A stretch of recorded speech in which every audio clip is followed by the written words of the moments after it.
Good morning guys. এখন তো আমি বাগানে, আজকে ব্লগটা বাগান থেকে শুরু হবে। বাগানে তো অনেকক্ষণ আগে চলে এসেছি, এখন 10:30 বাজছে।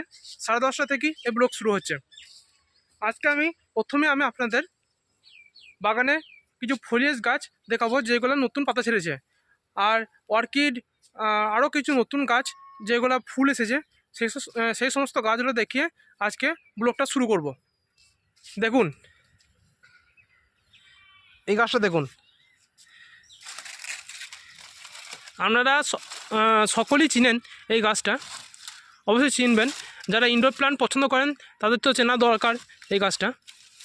নর্মালি আমরা গ্রিন পাতা বাজারে কিনতে পাই, গ্রিন পাতার গাছটা। আমি এটা কালেকশন করেছি, খুব রেয়ার কালেকশন এটা। দেখুন ইয়েলোর সঙ্গে গ্রিনের ভেরিয়েশন, দেখতেও ভালো, খুব সুন্দর দেখতে, কালারের কম্বিনেশন খুব ভালো। এ দেখুন এটা আর একটা গাছ, কালারটা দেখুন, খুব সুন্দর সুন্দর কালার এসেছে। পাতার কালার খুব ভালো ভেরিয়েশন পাওয়া যায়। যেটা বলছিলাম, নতুন পাতা বেরিয়েছে, ভালো ভেরিয়েশনের গাছ। দেখুন দেখুন এটা হচ্ছে ফিলোডেন্ডন রেড কঙ্গো। কত সুন্দর ভেরিয়েশন, দেখুন কালার খুব সুন্দর এসেছে না? দেখুন কালারের ভেরিয়েশন, আমার তো খুব পছন্দের গাছ, আপনাদের অবশ্যই খুব পছন্দের হবে এই গাছটা। এই গাছটা দেখুন, ডোমেস্টিকাম, ফিলোডেন্ডন ডোমেস্টিকাম, নতুন পাতা বেরিয়েছে এটা, এই পাতাটা নতুন।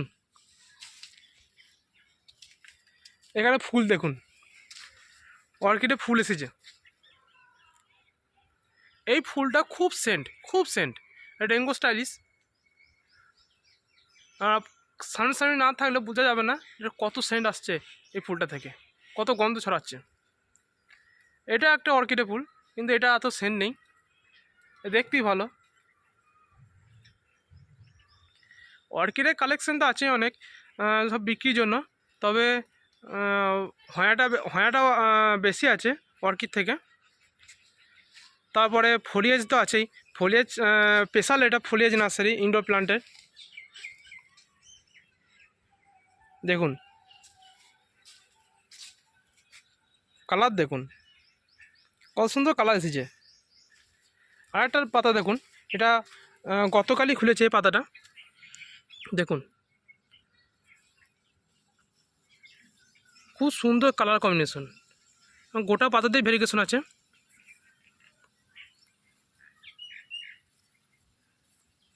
আমার তো খুব পছন্দের গাছ এটা। ফলিয়েজ তো আমার সবই পছন্দের, তবে ফলিয়েজ যদি ভেরিয়েশন হয় আরও দেখতে ভালো লাগে। আমি বেশিরভাগ ভেরিয়েশনের গাছই কিনে রাখি বাগানে বিক্রির জন্য। মা আমাকে ফোন করেছিল, বললো যে ঘরে পোস্ত আর বড়ি লাগবে, দোকান থেকে নিয়ে যেতে। বাড়ি চলে যাব, বাড়ি থেকে আমি দোকান গিয়ে পোস্ত আর বড়িটা এনে দেবো। আগে হোয়াটসঅ্যাপে একটা মেসেজ এসেছিল বিকশিত ভারত সম্পর্ক, এই ওয়েবসাইট থেকে। এটা সম্ভবত কেন্দ্র সরকারের একটা সাইট। আমি ওটা যথারীতি যেমন কোশ্চেন করেছিল ওটা, সেই কোশ্চেন উত্তর দিয়ে আমি ওটা সেন্ড করে দিয়েছি। পরে আমি ইউটিউবে চেক করলাম যে এই সাইটটা কি সঠিক, এটা সঠিক। আমি ওখানে চেক করে বুঝতে পারলাম। তো আপনারা যদি পেয়ে থাকেন মেসেজ, অবশ্যই মেসেজে কোনো ভয় খাওয়ার কারণ নেই, কারণ আমিও এটা প্রথম ভয় খেয়েছিলাম, তারপর আমি এটা কনফার্ম হয়ে গেছি, কোনো অসুবিধা নেই। এখন 12টা বাজছে, এবার মা আজকে রান্নার রেসিপি শুরু করবে। আজকে তো ভেজ হবে, নিরামিষ ভেজ রান্না হবে, খুব সুন্দর হবে রেসিপিটা। এখন 12টা বাজছে, মায়ের ভাত হয়ে গেছে, দেখুন ভাত হয়ে গেছে, মা আলু সানছে এবার, আর এদিকে মশলা বেটেছে। মশলা তো মা আদা লঙ্কা, আর এদিকে কি করেছো? লাল শাক, আর ওদিকে আমি আজকে লাউ রান্না করবো। এই কড়াইতে এটা? হ্যাঁ, না এইটা লাল শাক। ও হ্যাঁ, এটা লাল শাক। আর এটা কি? আর এইটা কড়াই একটা নতুন রান্না আমি করছি, এটাও লাউয়ের খোসা। লাউয়ের খোসা বেটে নিয়েছো নাকি? বেটে নিয়ে নাই, ডিমটাকে আমি কুকারে সিদ্ধ করে নিয়েছি, হ্যাঁ, নিয়ে চটকে দিয়েছি হাতে করে। আর খুব সুন্দর রান্না হচ্ছে আজকে। এটা একটা নতুন রান্না, বেশ খাওয়ার সময় দেখা যাবে কেমন টেস্ট হয়। খেতে দারুণ হবে। এটা খেতে বেশ ঠিক দারুণ আছে, হবে। ভাত খাওয়া তোমার দেখবো। হ্যাঁ। ভাত বাচ্চ কি করলে আজকে? কি সবজি কিছু করছো নাকি আলাদা করে? হ্যাঁ, লাউ শুক্তো করেছি।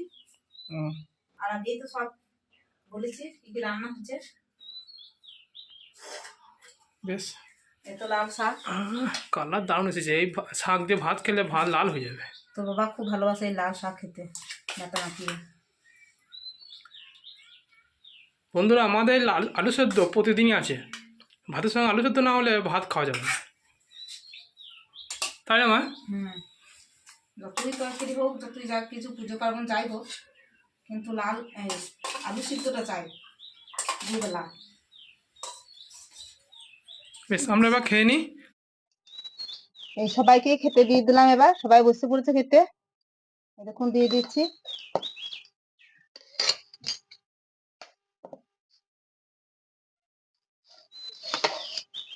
দাদা আমার আর বাবার খাবার দিয়ে দিতে, বাবা পাশে রেখে দিতে খাওয়াটা।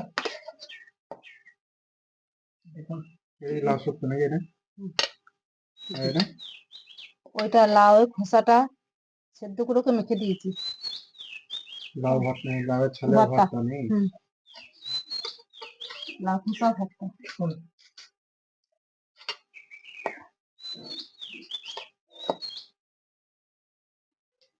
আমিও নিয়ে নিলাম, আমরা একসঙ্গেই খেতে বসি তো, তাই একসঙ্গে সবার ভাত বেড়ে নিয়েছি।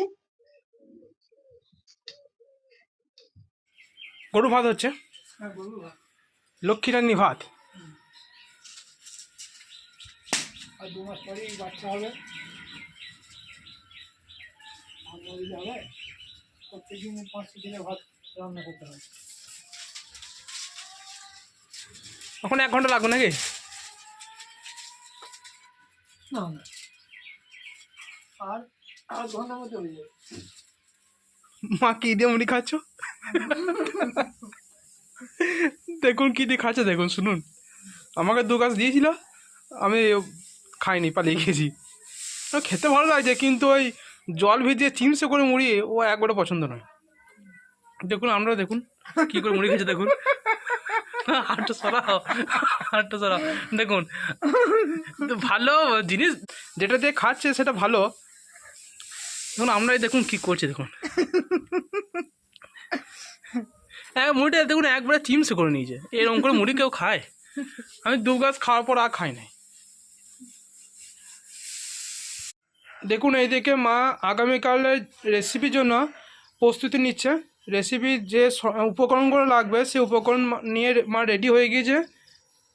আর কিছুক্ষণের মধ্যেই রেসিপি তৈরি শুরু হয়ে যাবে। আগামীকাল আমরা নেমন্তন্ন খেতে যাব, ভোজনের নেমন্তন্ন। সেই জন্য মা রাতের রেসিপিটা করবে। বন্ধুরা, আর সকাল থেকে বহুত চাপ ছিল। ভিডিও করেছি, ভিডিও করার পর সেটাকে এডিটিং করে সেভ করে আপলোড করেছি। অলরেডি একটা ভিডিও আপলোড হয়ে গিয়েছে, এখনও ব্লগের ভিডিও আপলোড করতে পারি নাই, বহুত চাপ আছে। আজকে এই পর্যন্তই ব্লগটা করছি। ব্লগটা এখন শেষ করব। আগামীকাল আবার নতুন ব্লগ নিয়ে আপনার সামনে হাজির হব। এই ব্লগটা যদি আপনাদের ভালো লাগে থাকে অবশ্যই ভিডিওটা লাইক, শেয়ার ও সাবস্ক্রাইব করে দিন। ধন্যবাদ। Good night.